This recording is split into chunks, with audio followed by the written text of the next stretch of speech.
رمضان میں ہم کیا اعمال کر سکتے ہیں کہ جن سے اللہ کا قرب حاصل ہو اور جس سے زیادہ نیکیاں اور رحمتیں سمیٹ سکیں۔ رمضان میں کیے جانے والے اعمال کئی طرح کے ہیں۔ سب سے پہلی چیز اور سب سے بڑی چیز تو وہ روزہ ہے کہ جو رمضان کا بنیادی مقصد ہے یا بنیادی عمل ہے۔ یا ایھا الذین آمنوا کتب علیکم الصیام، اللہ فرماتا ہے کہ وہ لوگوں جو ایمان لائے ہو تم پر روزے رکھنا فرض کیے گئے ہیں۔ تو ان روزوں پر ہماری توجہ ہو، یہ صرف ایک رسم روٹین کی حد تک نہ ہوں۔ افسوس کی بات یہ ہے کہ ہمارے بہت سے لوگوں کے روزے جو ہیں وہ صرف ایک رسم روٹین سے بڑھ کر نہیں ہوتے۔ رمضان آتا ہے، صبح سحری کر لی، شام کو افطاری کر لی، دن میں کھانا پینا چھوڑے رکھا، اور اگر پوچھا جائے کہ آپ نے روزہ کیوں رکھا ہے، شاید کو آگے اس کے پاس کوئی معقول جواب نہ ہو کہ میرا روزے رکھنے کا مقصد کیا ہے۔ ممکن ہے کہہ دے کہ اللہ کا حکم ہے۔ ٹھیک ہے، اچھی بات ہے کہ اللہ کا حکم ہے، لیکن اللہ کا حکم کیا بغیر کسی مقصد کے ہے؟ کہ اللہ تعالیٰ بندوں کو ایسے ہی بھوکا پیاسا رکھنے کا حکم دے دیتا ہے؟ اس کے پیچھے بہت بڑے مقاصد ہیں جن کا ہم انشاءاللہ بیان کریں گے۔ تو ضرورت ہے ان مقاصد کو مد نظر رکھنے کی، تاکہ آدمی جب انسان کے سامنے کوئی ٹارگٹ ہوتا ہے کہ میں نے یہ چیز حاصل کرنا ہے اور اس چیز کو پانا ہے، تو پھر آدمی اس ٹارگٹ کو پا بھی لیتا ہے۔ لیکن بعض اوقات جب آدمی کے کام بلا مقصد ہوتے ہیں اور بغیر کسی غرض و غائد کے ہوتے ہیں، تو پھر واقعی ہی اس کو کچھ حاصل بھی نہیں ہو پاتا۔ اور آج بہت سے لوگوں کا حال یہی ہے، چاہے روزے کا مسئلہ ہو یا نماز کا ہو یا کوئی دوسرے ہوں، کہ ان چیزوں کی تربیت ہمارے اوپر کیوں نہیں ہے؟ وہ اسی وجہ سے نہیں ہے کیونکہ ان کو عبادت سمجھا ہی نہیں، ان سے وہ عبادت کا جو مقصد ہے حاصل کرنے کی کوشش ہی نہیں کی گئی۔ تو رمضان کے اہم ترین اعمال میں سے روزہ ہے کہ جو بہت عظیم ترین عبادت ہے، بلکہ وہ عبادت ہے کہ جس کی کوئی اور مثال نہیں ہے۔ اور اسی طرح روزے کے ساتھ ساتھ تراویح ہے، وہ قیام اللیل کہ جس کے بارے میں نبی صلی اللہ علیہ وسلم کا فرمان ہے، من قام رمضان ایمانا واحتسابا غفر له ما تقدم من ذنبہ، کہ جس نے رمضان کا قیام کیا اللہ پر سچا ایمان رکھتے ہوئے اور اللہ تعالیٰ سے اجر و ثواب لینے کی نیت سے، اللہ تعالیٰ اس کے سابقہ گناہوں کو معاف کر دیتا ہے۔ تو یہاں پر بھی تراویح صرف ایک عادت کے طور پر نہیں، صرف وہ اچھی تلاوت کو سننے کے لیے نہیں، صرف کانوں کا چٹخارا نہیں، بلکہ قیام اللیل کا جو مقصد ہے، اللہ کی بارگاہ میں رات کے ان اوقات میں اللہ کی بارگاہ میں کھڑے ہونے کا جو عظیم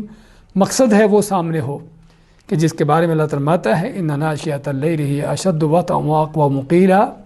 کہ بے شک رات کا کھڑے ہونا اللہ کی بارگاہ میں اشد وطئا واقوم قیلا، اپنے دل کے جذبات کو، نفسانی خواہشات کو روندنے کے لیے، ان کو دبانے کے لیے، اور اللہ تعالیٰ کو اپنی باتیں سنانے کا بڑا بہترین وقت ہے۔ اسی طرح اس رمضان کے اہم ترین اعمال میں سے قرآن کریم کی تلاوت ہے، کہ جس قرآن کا اس رمضان سے بڑا گہرا تعلق ہے۔ شہر رمضان الذی انزل فیہ القرآن،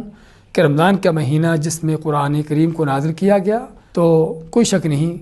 کہ قرآن کا اس مہینے میں نازل ہونا بھی اس بات کی دلیل ہے کہ رمضان اور قرآن دونوں ایک دوسرے سے بہت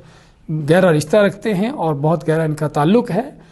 اور اسی لیے نبی کریم صلی اللہ علیہ وسلم سب سے زیادہ آپ کا قرآن کی تلاوت کا اہتمام رمضان میں ہوتا، جس طرح کہ عباس رضی اللہ عنہ فرماتے ہیں کہ آپ صلی اللہ علیہ وسلم سب سے زیادہ خیرات کرنے والے تھے، اور آپ کی سب سے بڑی خیرات کب ہوتی؟ رمضان میں ہوتی، جب جبرائیل علیہ السلام آپ سے قرآن کا دور کرتے، قرآن آپ ان کو سناتے، اور یعنی کہ جبرائیل آپ کو سناتے اور آپ ان کو سناتے، کان یدارس القرآن۔ تو یہ وقت تھا جب آپ صلی اللہ علیہ وسلم سب سے بڑھ کر خیرات کرتے، اور اس لیے ہم دیکھتے ہیں کہ سلف صالحین کے ہاں رمضان جو ہے وہ قرآن کا مہینہ سمجھا جاتا تھا۔ امام مالک رحمۃ اللہ علیہ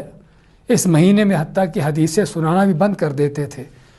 حتیٰ کہ لوگوں کو فتویٰ دینا بھی چھوڑ دیتے تھے، اور فرماتے تھے ھذا شہر القرآن، کہ یہ قرآن کا مہینہ ہے۔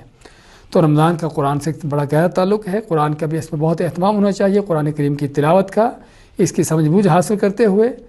اسی طرح رمضان کے اعمال میں سے صدقہ خیرات ہے، کہ جس میں صدقہ خیرات کا ایک خاص اجر ہے۔ بعض روایات میں ہے کہ اس میں ایک روپے صدقہ کیا ہوا 70 کے برابر سمجھا جاتا ہے۔ تو اس لیے آپ صلی اللہ علیہ وسلم کے بارے میں جس طرح آپ نے سنی حدیث کہ آپ صلی اللہ علیہ وسلم سب سے بڑھ کر خیرات کرنے والے تھے، اور آپ کے سب سے زیادہ خیرات رمضان کے مہینے میں ہوتی تھی۔ اور اسی طرح رمضان اور دعا کا بھی بڑا گہرا تعلق ہے۔ اللہ تعالیٰ نے جب روزے کے احکام ذکر کیے تو ان کے درمیان ہی دعا کا ذکر کر دیا، اس بات کی تنبیہ کرنے کے لیے کہ روزے اور دعا کا بھی بڑا گہرا تعلق ہے، اور اسی وجہ سے روزے دار کی دعا بھی قبول ہوتی ہے، جس طرح کہ آپ کا فرمان ہے کہ 3 طرح کے وہ لوگ ہیں کہ جن کی دعا رد نہیں ہوتی، ان میں سے ایک کون ہے؟ والصائم حتی یفطر، کہ روزہ دار جب تک وہ روزہ افطار نہیں کر لیتا۔ اسی طرح ہر طرح کے نیکی کے اعمال جو ہو سکتے ہیں، جس میں صلہ رحمی ہے، دعوت و اصلاح ہے، لوگوں کو نیکی کا حکم دینا، برائی سے روکنا، ان کو کوئی خیر کی بات، کوئی نیکی کی بات، نیکی سے مراد وہ جو قرآن سنت کی نیکی ہے، اپنی طرف سے گھڑی ہوئی بدعات اور قصے کہانیاں حکایتیں نہیں ہیں، بلکہ قرآن و سنت کی تعلیمات خود بھی لینا، لوگوں کو بھی دینا، خود بھی اللہ کے دین کو سیکھنا، لوگوں کو سکھانا۔ ہاں، یہ سب سے وہ اہم ترین اعمال ہیں کہ جو رمضان میں کیے جا سکتے ہوں۔